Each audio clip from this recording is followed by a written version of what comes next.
Rain lashed the cracked windows of the roadside diner as twilight turned the sky a bruised purple. The neon open sign buzzed and flickered, casting faint blue light over empty booths.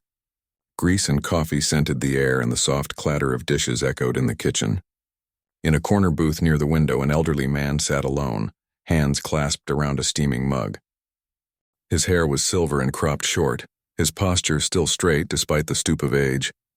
His jacket bore a faded patch from a long-ago war. He had survived battlefields thousands of miles away, but on this rainy night he faced a different kind of battle, one he never saw coming. If you believe in kindness, second chances, and standing up for those who cannot fight back, please like this video, comment with your thoughts, share it with someone who needs hope today, and subscribe to Hidden Hearts. Your support helps us tell more true and heart-touching stories like this one. His name was Frank. At 81, he still came to the diner every Thursday evening, a ritual from the days when his late wife would meet him there after work. The staff knew his order by heart: black coffee, a slice of apple pie, and always kept his favorite booth open if they could.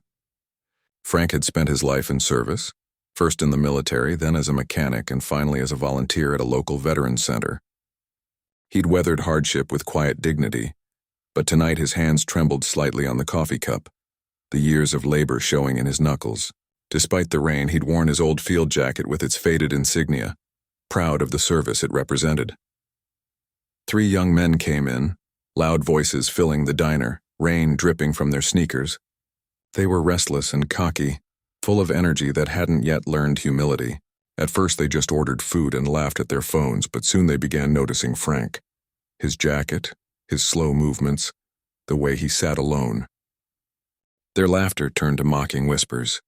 Frank kept his eyes on his coffee, hoping to be left alone, but one of the men swaggered over to his booth. The words he spoke were sharp and cruel, mocking Frank's age and service. Frank said nothing, his jaw tightening. But when he tried to stand, the young man pushed him back into the seat and slapped him hard enough to spill the coffee. The mug shattered on the table. The diner went silent except for the sound of rain. Frank sat stunned.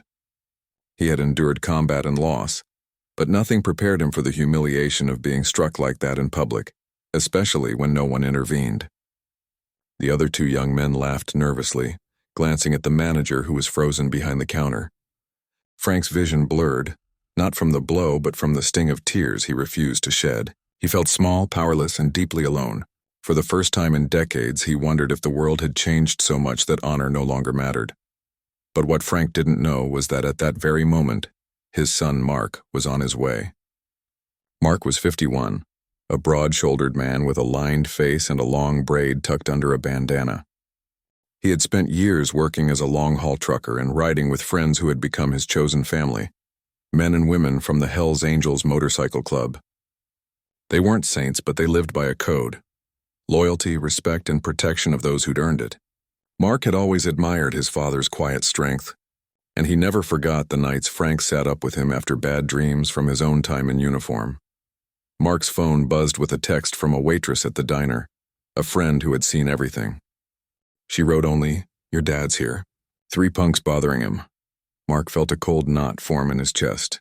He was already nearby with a group of riders, returning from a charity event for veterans. Without a word, he signaled to his friends.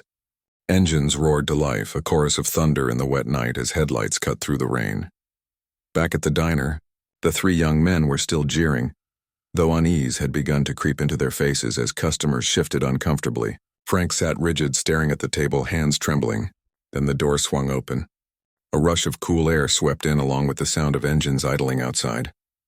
The room seemed to shrink as half a dozen leather-clad bikers stepped in, rain glistening on their jackets. At their center was Mark, eyes fixed on his father's booth. The transformation of the diner was instant. Conversations died. The young men froze, their bravado draining away as they took in the imposing figures before them. Mark walked straight to his father and placed a steadying hand on his shoulder. Frank looked up, surprised, his lined face softening in relief. The bikers spread out, not threatening but unmistakably solid, a wall between Frank and his assailants. Mark spoke quietly to his father, then turned to the 3 men. His voice was calm, even gentle, but the weight behind it was unmistakable. He invited them to step outside. Reluctantly, pale and shaken, they followed. Through the diner's window, customers watched as Mark and two of his friends spoke with the young men in the rain. There were no blows, no raised voices, just a firm, measured conversation, and three young men who began to understand the gravity of what they'd done. When they left, it was with downcast eyes, driving off without another word. Inside, Mark returned to his father's booth. One of the bikers quietly mopped up the spilled coffee while another ordered fresh pie and coffee for Frank. The waitress's hand still trembled as she poured it, but her eyes shone with gratitude. Frank looked around at the men and women who had come for him and felt something inside him shift. The humiliation he had felt an hour before was replaced by a profound sense of being seen, defended, and honored. The rest of the evening passed quietly. The bikers stayed until Frank finished his meal, chatting softly with the staff. Before they left, Mark pressed something into the manager's hand, a donation to cover meals for veterans who came in. The manager's eyes widened and he nodded, ashamed of having frozen earlier. As the engines roared to life outside, Frank stood with his son for a moment under the awning. The rain now a soft drizzle. Mark wrapped an arm around his father's shoulders, and for the first time that night, Frank allowed himself to smile. That night, back at home, Frank sat at his kitchen table, the smell of rain still in his clothes. He took out a faded photo of his wife, remembering all the Thursdays they had spent at the diner, and whispered a quiet thank you. He wasn't just thankful for his son or the bikers, but for the reminder that courage and loyalty still existed in a world that often seemed to have forgotten them. He felt hope bloom again, a quiet, steady warmth in his chest. Weeks later, the diner hung a new photo on its wall, Mark's biker club presenting a check for the Veterans Center. Underneath it was a handwritten note from Frank. To those who stand up for others, thank you. He continued his Thursday ritual, now often joined by Mark and sometimes by bikers stopping in for coffee and pie. The staff treated him like family.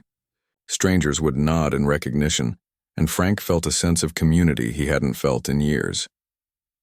If this story touched your heart, if it reminded you of the quiet power of loyalty, courage, and standing up for others, please like this video, share it with your friends and family, subscribe to Hidden Hearts, and leave a comment about how it made you feel. Your engagement helps us continue to tell stories that move and inspire people around the world. And before we close, we have a special request.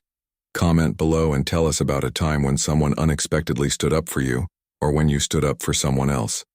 Your story might be the one that inspires someone else to choose courage over silence.